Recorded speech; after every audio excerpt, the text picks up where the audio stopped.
Welcome to the Queen Divas, Queens of Fitness podcast. Join your hosts, three-time WBFF World Champions and WBFF royalty, Alicia Gowans and Stephanie Ayala McHugh, as we explore all things female health, training, competing, mindset, and living the fitness life every day.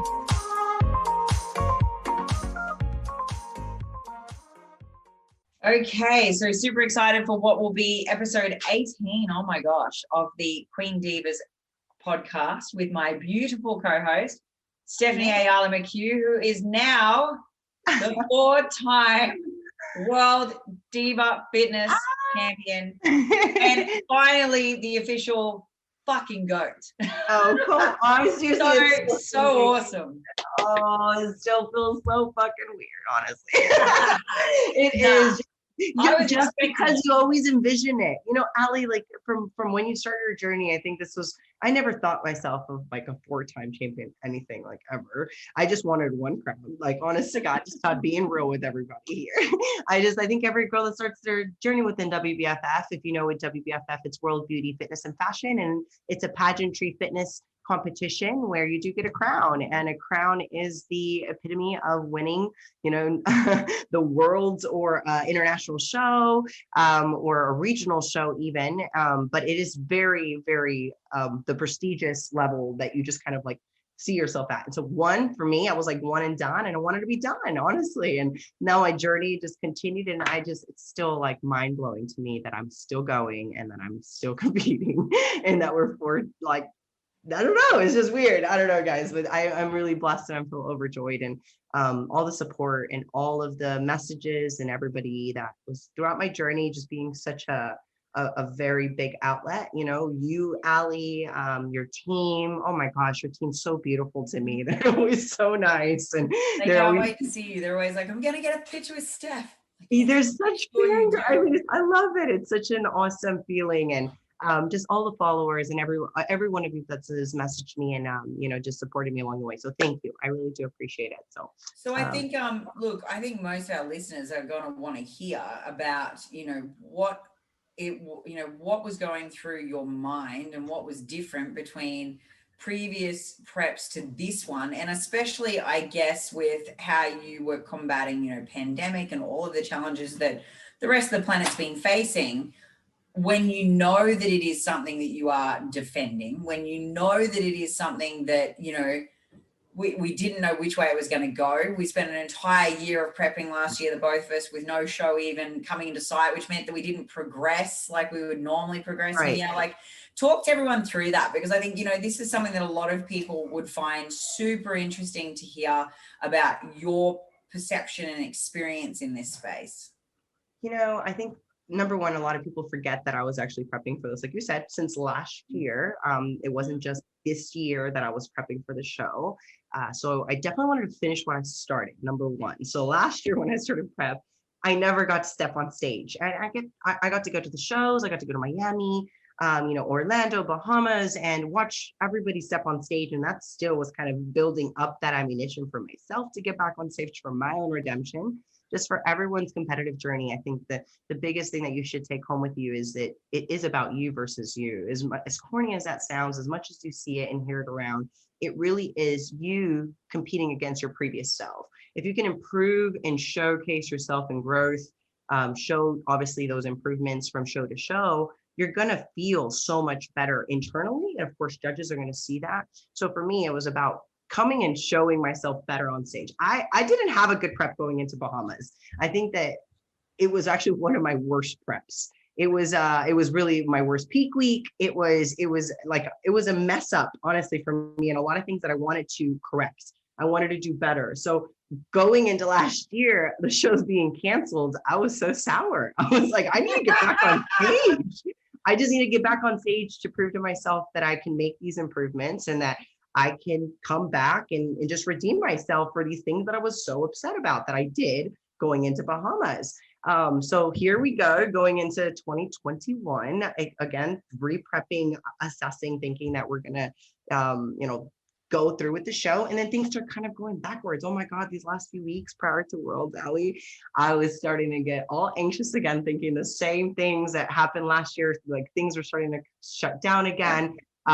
Cases were starting to rise. Yes, the restrictions started going up again. Vegas started putting the mask mandate. I thought maybe the show potentially may not go on. I think that's actually the last episode that we were chatting about. Like maybe things are happening. I was still very positive, but things started creeping up on me as the days went on. That I was like, oh my God, maybe this is going to happen again.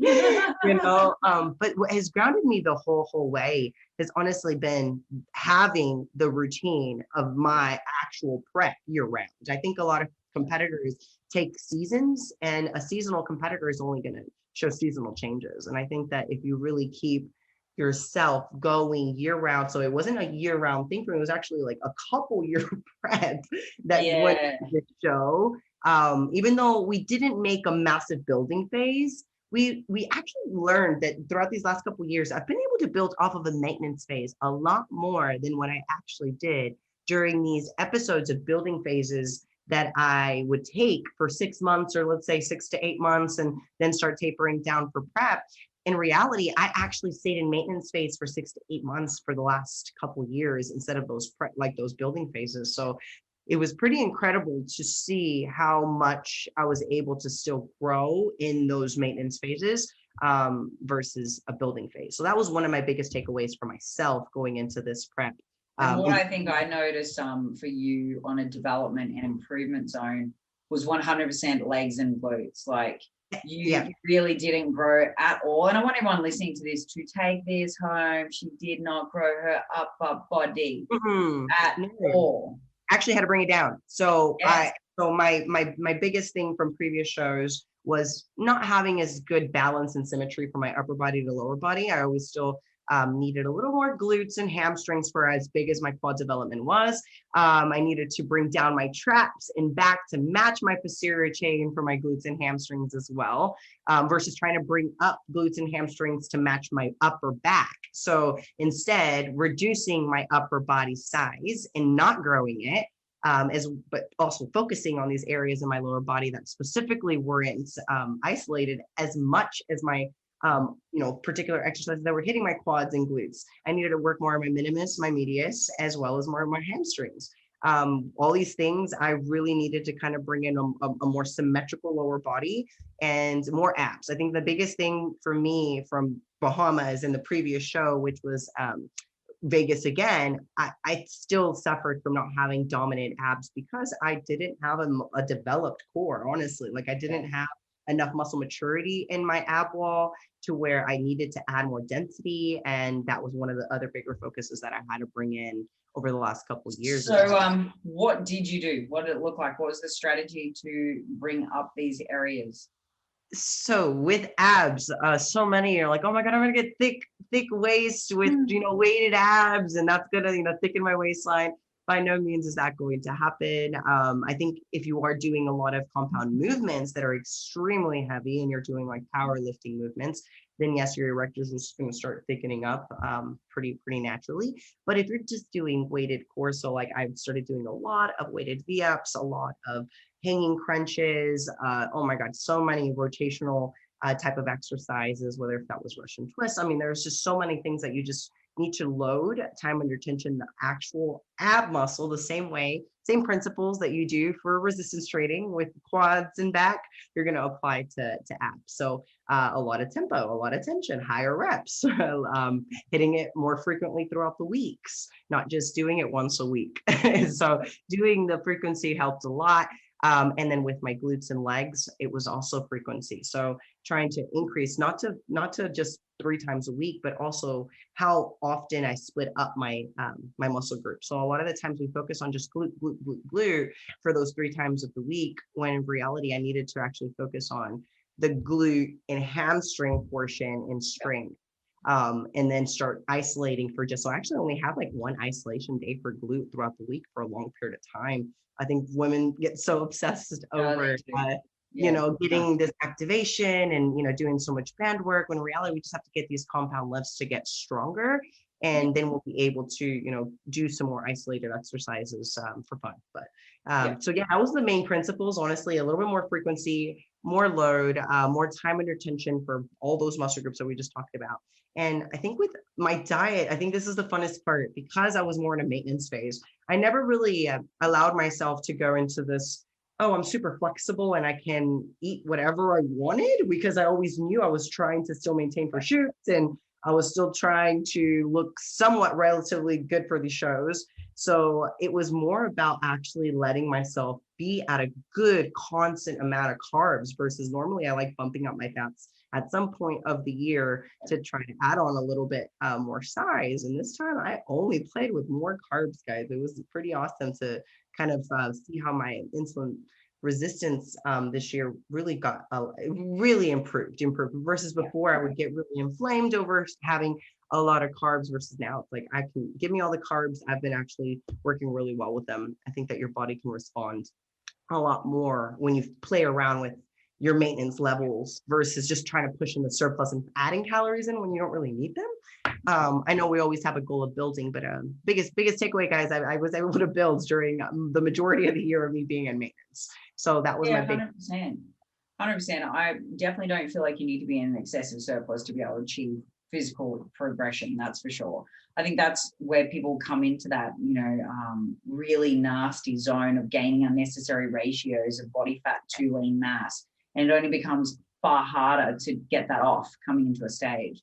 So if you are capable of being in a recomposition structure and focusing between, maintenance just below, just above for periods, then I think you're going to get much better results and just be much more comfortable in your off-season shape too. There's nothing worse. We've both done those uncomfortable development zones where you're just growing in a point and a rate where you're like, far out. Actually, it's kind of how I feel right fucking now. It's not about gaining for a crown, which is very annoying. It's probably been the most frustrating worlds for me. I was so happy for you. That was the best moment for me, was watching you achieve a vision and a dream that we both stated we wanted. And I was unable to be with you, but it was beautiful. You were so missed, Sally. Like, I can't even express like the competitor. Okay, guys, just to get this off my chest, because this has been on my chest the whole freaking time. This world was not the same. Like, I know this world's was considered a world, but to me it wasn't a world, because there wasn't every country there. Australia, you guys weren't there. Brazil, UK, and although we had a couple competitors that did like all the crazy travels to be able to go through Mexico to come into the US to still compete, like still we didn't have all of the countries that normally compete. And I always want the best. Like, I want to be able to go up against the highest caliber athletes all over the world. This is what I started this for. I wanted to go up against the best. And I really felt like my heart was crushed when I found out all the countries that were leading up to restrictions didn't get their, obviously travel ban lifted. And it was one of those things that I think right up to the show, I was getting so sad that I didn't feel like it was an act. Like, I felt like I was doing a regional show. And I hate to say that. I hate to say it, but it was more of I didn't feel like it was the world. I will say the stage and the events and everything that led up to it, they did phenomenal. They did exactly what, a world's expected to showcase. And that's what made up for everything. And the stage itself and the backstage, and you still get to make all these relationships. And oh my God, the best part for me, honestly, was the fact that I got to hang out with so many of my own clients. I mean, we had 25 competitors in the show, Allie. Like, this was by far the most I've ever taken on for Worlds, because normally we're focusing on just, buckling down for ourselves and focusing on the prep for me. And this time it was a very big, different experience. So because of that, I was able to kind of like step away from that competitiveness, because I was having so much fun. I really was. I was helping my clients. I was, making sure things were in places, things go sideways last minute, bikinis being broken, that happened too. And like a couple things that, you're running around, so you don't really think about it. But it was one of those things when it finally it was stinging. I'm like, Hattie's not here. Rachel's not here. Allie's not here. I go, oh my God, like all these competitors that make these shows so amazing. I felt, my heart kind of crushed. But, I feel like this era right now, I know I'm really, really sad about you guys' shows being canceled because I was really excited. Yeah. My biggest heart goes out to you guys even more now because you guys not only couldn't attend our show in the US, now you guys aren't going to be able to do your own show, which is still just mind blowing to me because it's one of those things where we were expecting to see the biggest, best competitors come out of Australia to then come out to Worlds next year, right? And meet for an actual Worlds. Well, I think that's definitely what's going to happen. I mean, and I said this to you off air, some of the physiques that we had and some of the people coming through for October, mad lineup across female and so it's like, you know what I mean? It's looking at it and going, I'm excited for when the world reopens and we do have that proper level of competitiveness happening. I think it's going to be super exciting. I think it's going to make, anyone that attended Worlds this year that attends the next one when everyone's there will just be like, holy shit, this is a whole other level. Like that's what it will be like. And, even for us watching it, it felt like that. Like I was watching it going, oh man, everyone's missing like all the biggest, best names, all of the longest standing, highest level physiques that you normally would always see at a Worlds. Yeah, right. Exactly. So you were just, for everyone in the audience, I was like, oh man, it was a great show. And there were some great bodies there, 100%, not denying that. But for anyone that then watches it when it's like it usually is, you're just going to be like, holy snap.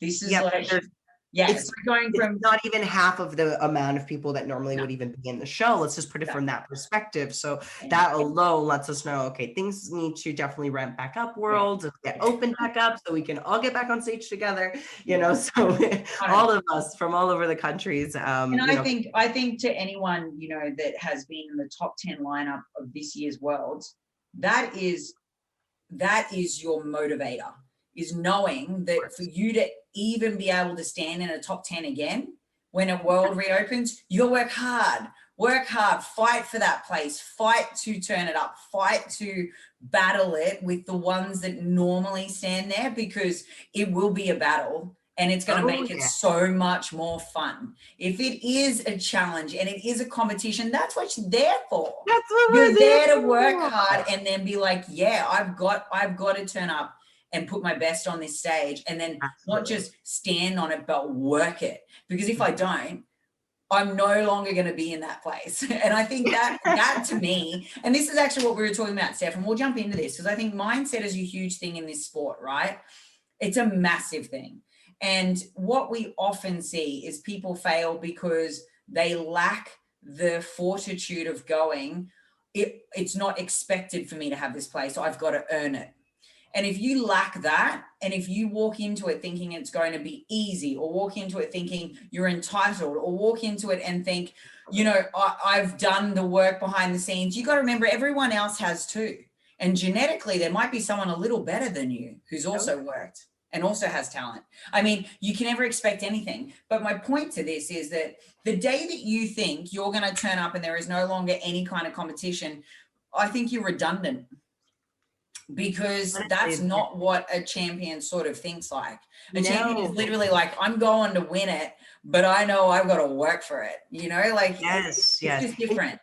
And you know what? I think that also with what you just hit is satisfaction. I think a lot of people get satisfied and complacent with what they've done and kind of where they've gotten. And that makes them super cocky and, obviously makes them believe that they will win, or maybe even the pressure of thinking that they have to win, even kind of destroys their whole journey. And I think I've watched so many competitors honestly fail because of either others putting too much pressure on them, themselves putting too much pressure on them, unrealistic expectations. I need to win my first pro show. I need to win my first Worlds, and all these things that set yourself up literally for a failure situation. Not saying that you can't do it, but what if you don't? All right. Like, you're going to then feel like you are so lost out of control. You're going to feel depressed and you're going to feel like a complete failure versus you can set up realistic expectations. Let me aim for top 10 in the world in my first Exactly. world. Exactly. And my first pro show, aim for my first top 10 or top 5. Heck, if you really think of it as a, competitiveness. If you're thinking of, your first show in general, like just stepping on stage, hell, man, if you can just get to the stage alone, you're going to already do okay. But if you're, it's your second time on stage, maybe not just stepping on stage, but maybe now breaking through the walk and the things that you messed up on the previous time. So self-improvement, self-development. I think too, the biggest lesson that most people should have learned from COVID, and if you haven't yet, then I think it's probably a sign you still have some mindset work to do, is that the stage is literally an accountability stick. It's basically something that just keeps you really honest to the process because you know it's there, right? But it is not the reason you're doing it. It shouldn't be. Like, it really shouldn't. It should be to be the best you. It should be to be the healthiest version of yourself. It should be to be the fact that you're challenging yourself to achieve a physical goal that you've not yet achieved in life. So you're looking to get better from last year to the next. It should be about the role model you become for your children or for your family or for your peers. There should be a million fucking whys behind your stage journey that is not reliant only on that stage. So that if stage gets cancelled, if stage moves sideways, if the date gets changed, if it gets postponed, delayed, what if napalm blows it up the day before? I mean, whatever happens, it should be that you should sit in that moment, and as much as disappointment or frustration, which you're allowed to feel, is felt, it should be momentary. And then you should literally be like, reset, recoup, regather my focus for something next, or at least celebrate how far you've come and what you've achieved right now. Because I think that, the biggest thing that we see as coaches is where someone's own detriment, of looking at a stage and going, well, now that that's not there, I've got nothing. And they go and throw themselves in the pantry. Biggest fucking mistake you can make. Well, you have got everything, because every reason you're walking towards that stage is still there. Every single progression and celebration of wins you've made should still be being done. It's just because you don't get half naked on a stage and shake it from $5 medal shouldn't be the thing that defines your happiness or your success up to that point, right? Like, I really don't think so. It's more than just your physique. And I think we get so tied to the abs, the glutes, the legs, and the condition side of the look, right? The way our physique looks, that we also forget all these things like you just mentioned, right? Like the journey and the things that are otherwise. Like, what is it that even made you start in the first place? And hopefully it wasn't just for a pair of abs. Like, I know if that is, that is one of your journey goals, that's okay. But hopefully that's not your only why, because there needs to be some other deeper ones for you to be able to understand that this is way beyond the stage, and the stage is just a stepping stone. I love how you said it was just, obviously got it's a conduit. I believe it's just a vehicle, remember that the driver is still the one that makes the vehicle go anywhere. And that's you still have the same amount of power over yourself, your direction, and your outcomes, regardless of a stage. And what I see so often is people go, throw it in the fuck it bin, and it's all over now because the stage is gone. Well, no, it doesn't have to be. No. It can be another goal. There can be a change of, focus. You can do photo shoots. You can do so many other things that still enable you to go, I've accomplished this, and I'm proud of this, and I'm proud of this moment. I'm proud of this point of physique at this point in time. I'm proud of everything I've gone through, overcome, obliterated in my way to get to this point. And I think that just because a stage goes, it's not going to be gone forever. Like, my love of God, a stage is always going to be there. It's whether or not it's a definite confirmed stable stage, probably not with COVID, but it's not in Australia at the moment. Exactly. Oh my God, right? Like, Jesus. But I think that because of the landscape at the moment globally, and this unprecedented pandemic time, it's better to almost be anticipating no stage, regardless. And that way, then, if you're prepping, knowing, hey, at any point in time, this could move, and if it does, I'm going to be fine with that. If you can get to the point where I coach like that now. So my coaching process has changed, thanks COVID. And it is now one where I'm a 360-degree view of everything's nailed, everything's ready. We are so going to be peaking on time. If it does not, here's our backup plan. This is our contingency. This is strategy number one, strategy number two. And it's like that. All of my team now know that we may or may not make it. And it doesn't matter. If that doesn't happen, it'll look like this. Our backup plan is. And you've got to be like that. And if you're listening to this and your coach doesn't talk about anything like that with you, that's fine. You create your own.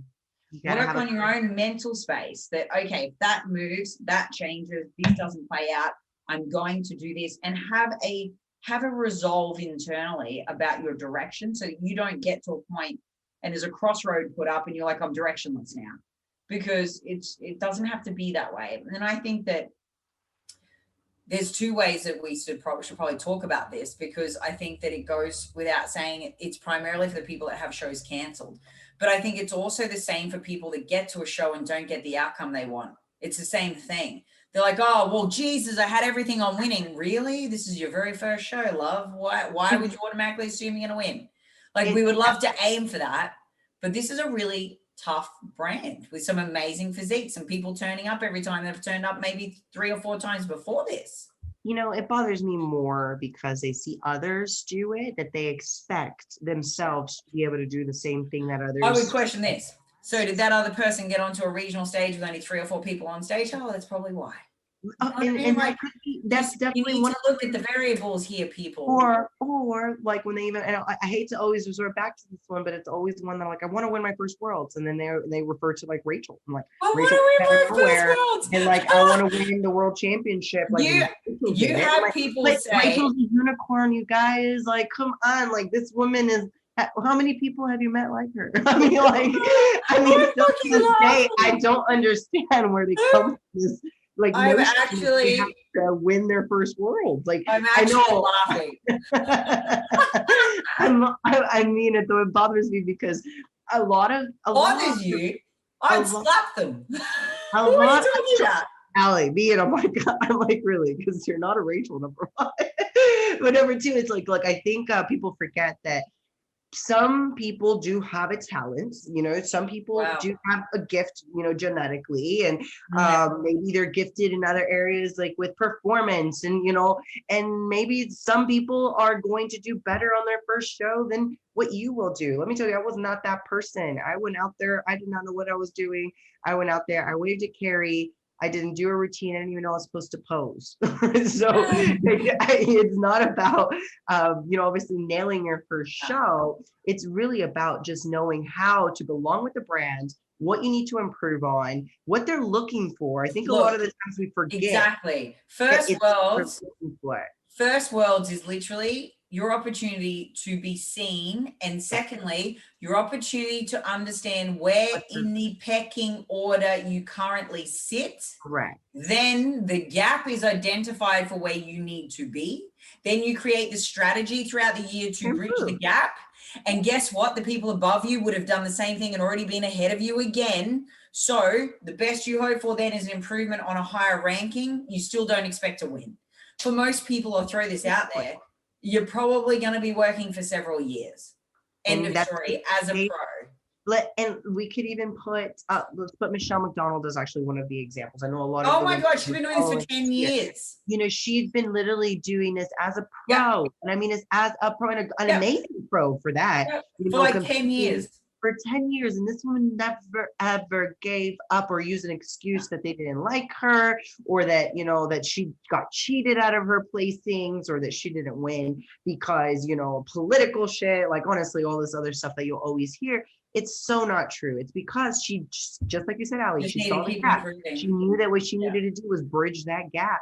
And she kept year after year after year improving and getting better, improving her placings. She didn't just come from one show, you know, and then just win. She actually went from one show to then placing first in top 10, then from top 10, getting in the top 5, then from the top 5, got in the top 3. And after the top 3, being next to Allie at Worlds in Bahamas, she finally after the next, in her next pro show, gets the ability to, you know, win a crown. She did bump up every year. But it's a process. And for some people, those realistic goals are so important because you have to assess your muscle maturity, what the brand, again, is looking for. And keep remembering how I keep saying what the brand is looking for, because every brand looks for something different.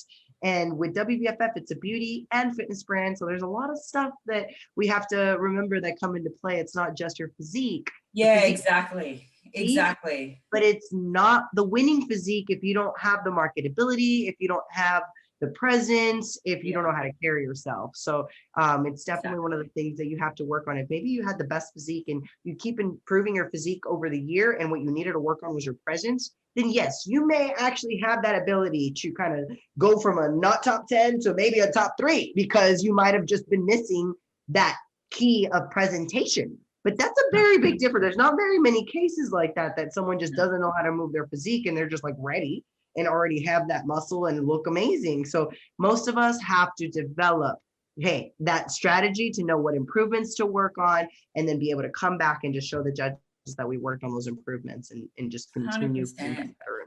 Yeah. And then I think too, the biggest thing to take home from this too, for everyone listening, is you don't just keep bringing the same shit every year.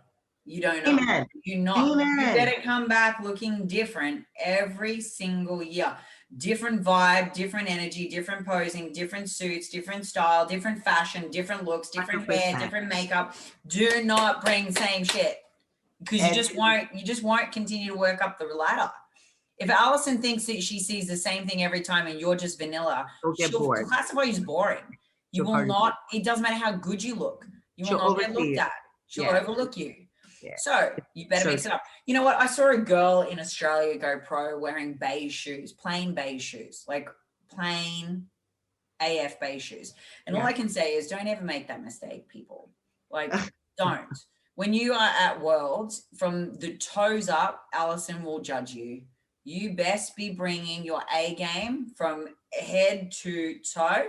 Inside scoop, everybody. Allison's so big on the shoes, and even more so, she's always been big on shoes, but right now she's so mega on them. So every girl up there at this last Worlds had such blinged out shoes. I think the shoes are like a fashion shoe show right now. Like, it is almost the whole show.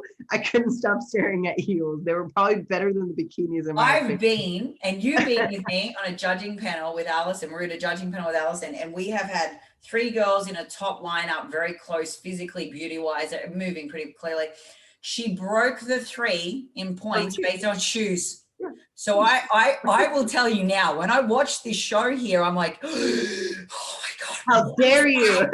What is that? You know, like I honestly had a moment where I was like, if Allison was here, she'd have kittens. Like, you just can't, you just cannot. Every detail has to be meticulously planned, and it has to be fashion forward 100%. It's not just about blending. It's about going above and beyond and standing out and being a diva. You need to be a diva. Yes. And the shoes will always bring up that extra. 100%. 100%. Because you don't really wear an excessive amount of jewelry. You really don't. No, actually with the competitions of WBFF, it's really not about the jewelry as much as the bikini speaking for itself and the heel speaking for itself. And because we're on that WBFF topic and like kind of what Allison likes and not, just a tip for everybody listening, please don't bend over on stage. I think these are that we're just kind of talking about the competitions and the do's and don'ts. That's one of the things that is just an absolute no. I just actually, on this note, we talked about this offline, and I just want you to confirm this with me. Don't look, anyone that's going to look at Worlds just past as a direction setter for where they're going with their shows moving forward. Please be careful with some of the posing you would have seen, because there was a lot of posing on World stage this year that is not really great. or what we would have normally. COVID got a lot of people confused, okay? It really would have. I've had a lot of people message me about it and asking me questions about things, and I'm like, just no, none of that. Don't do that. And I know you saw it, and I know it may have even made top 10s, but please no, we're not doing it. So, I'm going to stress again, make sure that you are seeking guidance on your posing, because Oh, Steph was right. absolutely. There were a lot of people that were doing really excessively low bends, you know, on the side pose and the Too much back pose. bending. There was Yeah. way too much of this army stuffy stuff. Don't do that. Like, yeah, I mean, so just please work with someone on posing and be really meticulous, because you don't want to get all the way to this point and be at this level and this high level echelon finish and then ruin it because you're just not getting those marks and those in the 40% of where you can be picking them up. You're not picking them up. And I'd hate to see that, because again, as I said, when the world returns to normal and it looks like it normally does, that's not going to get you where you want to be. So just think this feel world, cautious. Yes, I think this world is going to really amp up a lot of international competitors to want to come back and show. It's very exciting. Oh, I know it. I know it. I'm excited. Trust me, I saw it from afar once. Like, I'm literally looking at the show. I was like, everyone's so itching to get overseas that it's not even funny. Like, everyone's itching. I'm telling you, I knew it from like even my engagement going through the roof from everybody watching while there was worlds going on, and literally me sitting backstage writing up a post of like how sad I was that Australia can't come here. And literally like the heaviness is still sitting, and I just cannot wait to see all the competitors that are in Australia and UK and Brazil and Asia, everywhere that they cannot compete right now. These are all, countries that have not competed. The Korean men were missed in the men's lineup. Like they're ridiculous. They're ridiculous. Like the Koreans, conditions some of the UK men. Our Aussies that couldn't go, like, and the male categories were really lacking. Like, they hurt. It was really felt for the boys, because I felt like I felt like they would have been disappointed too, being like, you know, shit, this is all we've got capable. 100%. You know what I mean? Like they would have loved muscle models have like so many more, and this I know it was sad. So like I'm really, you know, hoping that things get better for you guys, and hopefully you guys can get another show maybe early in the year or something like that for you guys, because it's just too long for you guys not to get on stage. No, like 100%. Like I've been trying to plan my comeback show and prep based upon rough guidelines around a pregnancy. And it's very frustrating because I'm like, can you just hurry up and fucking take so that I can actually have this and get over it and then start prepping? Like it's funny, but that's what it's been like. You know, my entire comeback stage is dependent upon when the embryo decides to do what it's meant to do. Because for our listeners' point of view, you know, we had our very first transfer and we were waiting for the news. We were going to get the news 2 days after Worlds. And sadly, while Steph was actually on stage, I lost. Horrible. I know and it actually was, because I was watching you on stage and I was so fucking happy for you, and I started to get the most intense cramps. And then so anyway, we lost our baby as you won your fourth crown, which I was so happy for. So bittersweet though. That is horrible. It really was. And I mean, look, what I was hoping for was to have a situation where I couldn't control my outcome with a stage. I couldn't get my fourth in a row. I had to hand that over begrudgingly. I was hoping I would be handing it over, but then welcoming, you know, the next win. And we sadly didn't get that. So since I spoke to you, we've had the loss, and then we went straight into a 6th cycle to try to basically get another embryo on ice to replace the one we lost, because the stats, it's a numbers game. This whole game is a numbers game. It's so fucked. It's honestly the shittest process to go through, in the sense of you can't control a damn thing. And it's just, from the stats in science, it's like you lose 50% from what you collect, you lose 50% by day 3, you lose another 50 to 30% by day 5. And then by day 5, it's like biopsies, and you may or may not get something that is usable after that. Like it's really quite gut wrenching, right? So, you know, we were like, okay, we found out after the process that it can take 3 to 4 transfers before one takes. Well, we only had 4 on ice. And I'm like, well, I can't risk us having nothing left. So we took the break straight into another drug cycle. You know, for anyone that's watching my stories, you've seen it. You know, you gain 7 kilos in a week. You just feel like shit. There's so much hormones running through you. I had the worst cycle and the worst surgery, post-surgery this time. It took me like, I was in excruciating pain for like 2 days. I had massive overstimulation where my ovaries were like way too just big. Like we got 30 embryos out. It was crazy. But out of all of that, we only had one at day 5 that was biopsyable. So it's devastating numbers. But it is what it is. It's very normal. Like none of this is abnormal. It's very, very normal. So, you know, we had all of that go through, and then now they've scheduled me for a laparoscopy surgery next month. Oh no, this month, next Monday, not this Monday, next. And then it takes a month after that before we can do our next transfer. And I mean, what we're really hoping for is that we have a, you know, normal embryo in 2 weeks' time from this last cycle we did to replace the one we lost. And I'm really freaking hoping that we get a successful transfer in the next one that it takes, because this surgery I'm having, this laparoscopy where they basically go in 4 points into my stomach and do this, it's like full exploratory. Anyone that's had endometriosis or PCOS will know what I'm talking about, because this is a pretty regular thing for them. They'll go in and they'll cut bits out that might be growing into organs. So it's basically like spreading of cells.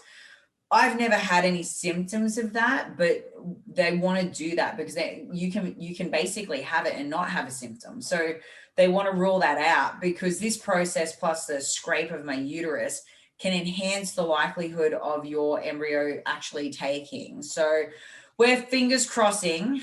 So I'm going to go through this big traumatic journey yet again, another trauma. And then we're going to get something come out of it. That's what we're hoping for. So we're going to be praying for you. And oh my God, everyone is going to be, you know, honestly, having you in your thoughts and like what you're going through, like, hey, all power, honestly, to you, because it's actually been harder than my broken back.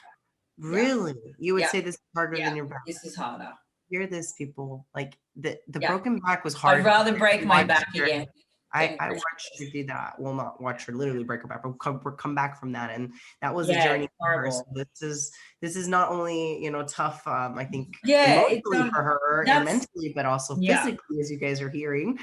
7 kilograms, guys. That's 15 pounds over here. Okay, like 15 pounds. It is, and Steph, like fluctuating. You gain it, right, and then you lose a little bit of it, and then you go into the next thing, and you don't drop all of it. So it's just like you're just chasing your tail, and it's really fucking mentally hard for, you know, at my level, you know, what, you know, I normally am looking like. Oh, absolutely. I know that's what the hardest part really has to be. Fucking hard. Guys, Allie's a 3-time world champion. She's also freaking always like literally in shape year round. Yeah, so, like I literally am 4 or 5 weeks from a photo shoot at any point in time. So it's like, it's very challenging. And I'm okay also reminding yourself, right? Like I'm sure you have to remind yourself all the time that this isn't physical. This is obviously something that correct, 100%, 100%. And this is with the goal, 100%. And I had a whole bunch. So I had this really frustration day on Thursday, I think it was. I posted about it in my story, and I think it's really relevant for anyone listening to this, because this can be translated to many things in life. And when you have this stage expectation and it didn't turn out the way you wanted to, or you've had a stage cancel and so you're not able to get on it, like whatever it is, this is a very transferable feeling. It was just this feeling of complete and utter fucking frustration at, you know, an uncontrollable event, frustration at, in my case, I don't have control over my body, frustration that I don't have control over these outcomes. It's down to stats. It's down to numbers. It's down to roll of the dice. It's Russian fucking roulette, right? And if your body doesn't respond, 100%, and you can't do anything about it. And I couldn't, I had frustration with my training, and I can't do what I want. And for everyone listening to this, for 2 weeks of every month, I can't fucking train because of the injections, the surgery in my back. So I'm literally going at half pace all year. But then on top of that, even my half pace can't be full pace because of considerations coming into and out of cycles and transfers and injections in my back. Like it's just, so I'm frustrated as an athlete. I'm really frustrated, more frustrated as an athlete than I am anything else at this point in time, because you can't do anything about it. I'm just stuck where I am, taking each day as it is and praying that the next one's going to be better than the one before. Like, that's literally where I'm at. And it is fucking rough. But I can tell you this, I truly still believe it's going to happen for us. It's just, hurry the fuck up already. That's my vibe. And, you know, look, I'm going to look at this and we'll have a conversation about this in 6 and 12 months time. And it's going to be another blessing, the same way my back was. I'm going to have learnt from it. I'm going to have grown from it. I'm going to be a better athlete when I come out the back end of it. And I know that. Mm-hmm. So when I had that moment, it lasted for about an hour or so. And then I reframed it. And this is an important conversation, because for everyone that's going through that vibe, that mojo, that mood, this is important. I had to catch myself and I had to be like, no, you know what? This is not the end game. My end game is this bundle of joy and this the purpose we've got behind this, right? And this is part of the grind. This is like deep in prep, Cal's fucking low, having to assault bike, wanting to cry, grind. It's just a different form. And it might not be an aesthetically great one, and that's fine. It's purposeful. So it's just leaning into it rather than fighting it.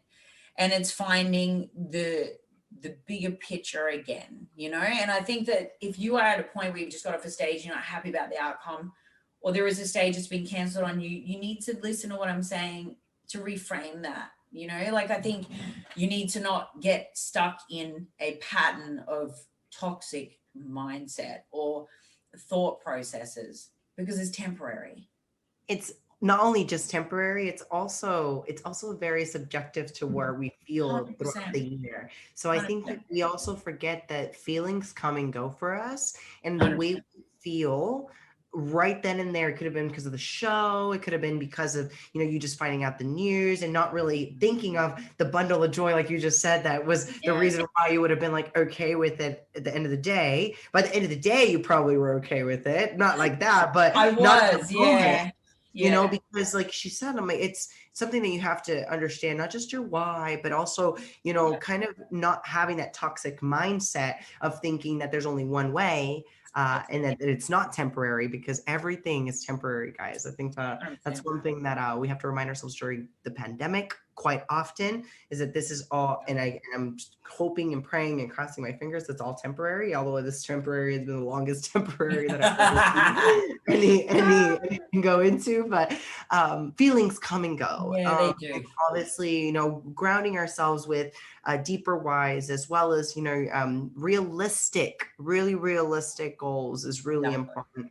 And then things for us to just continue striving longevity versus just like what's right in front of us. When we have a task that's just, let's say, time frame of 12 weeks, or like in your cycles are 6 weeks or something like that, right, Allie, or something? They're so fucking long, babe. They're like, it's like everything's on and done in a month, but it's, as I said, by the month's over, you only get like a 1 week, 2 week where you start to feel okay, and then it starts again. So it's like constant, right?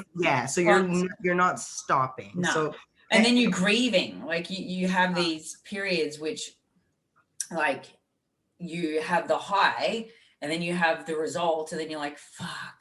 So then you go through grieving.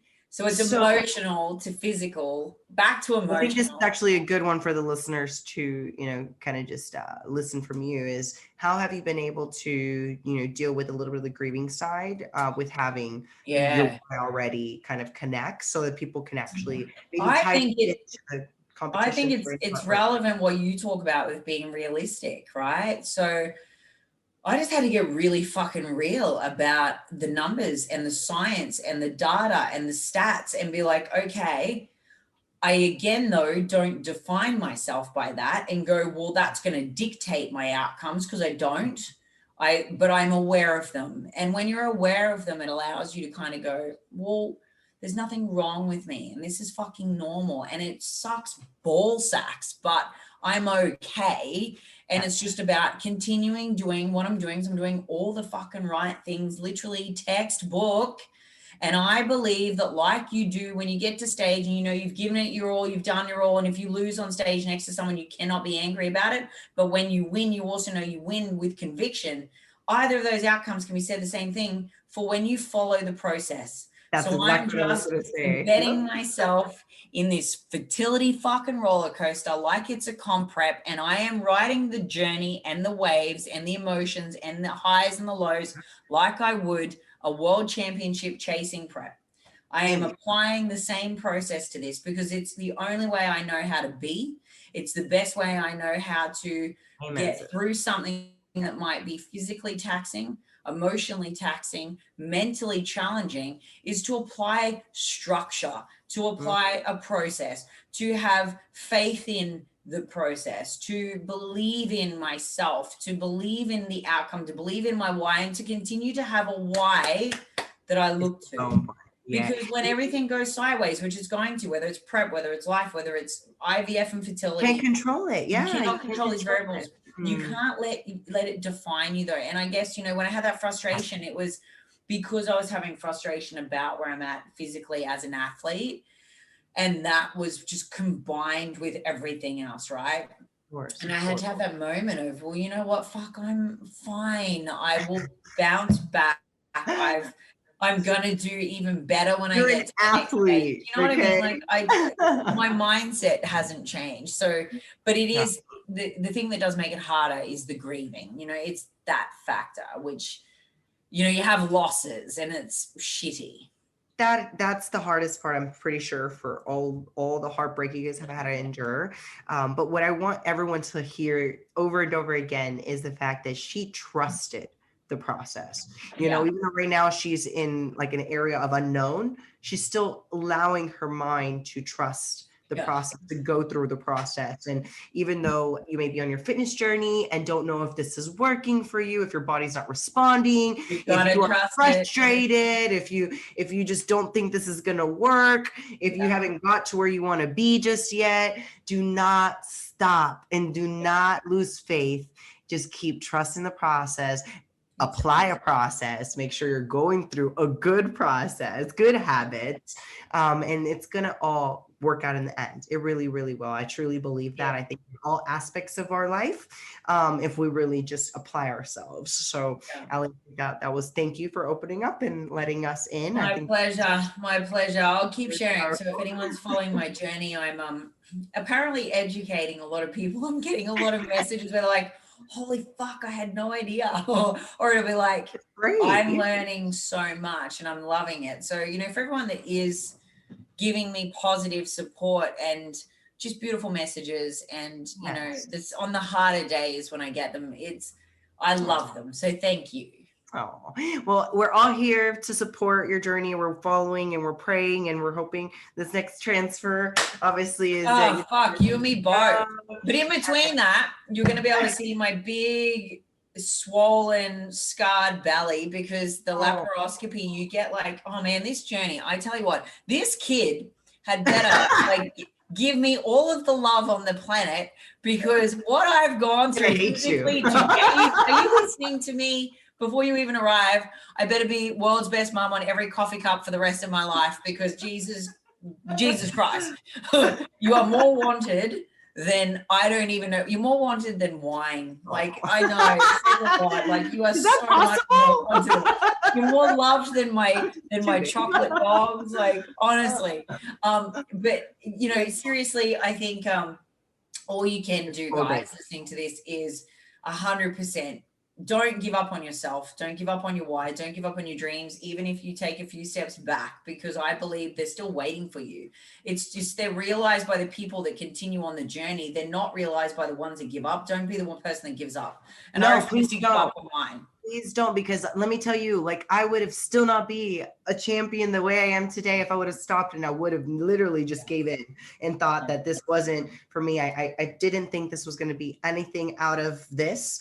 And I just kept going and I kept trusting my process and my dreams and kept going after them and kept chasing them. So I hope that we are able to, inspire any of you to chase your own dreams as well as, go through some incredible journeys like Ali and for everyone that is following me and giving me support, thank you again, because it means the world to me. And look, I hope that you all learn a little bit more as I share my journey in the coming weeks, and we'll be tuned for a transfer middle of October, I think. So let's fingers crossed. We'll have a few more podcasts between now and then. But until that, it's been so good to see you, Steph. I love you. I'm so proud of you. I am so grateful that you're our 4-time world champ, because I can't picture a better role model for the young ones coming through. I freaking love you. Thank you. So thank you, honestly. But and everyone else, thank you all for listening, and we will see you on the next podcast. Yes, and for everyone, please don't forget to comment, to rate us, to share us with all your friends and family. Give us a review online. We really appreciate each and every one of you, and we hope that you enjoy this episode. Stay tuned for next week's, and we will look forward to seeing you all soon. Thanks for tuning in to another episode of the Queen Divas, Queens of Fitness podcast. Make sure you follow us on Instagram at Queen Divas Pod, on Twitter at Queen Divas 4, and follow our hosts on Instagram, Alicia at Alicia Gowans _WBFF Pro, and Steph at Stephanie Ayala 7. See you all next week.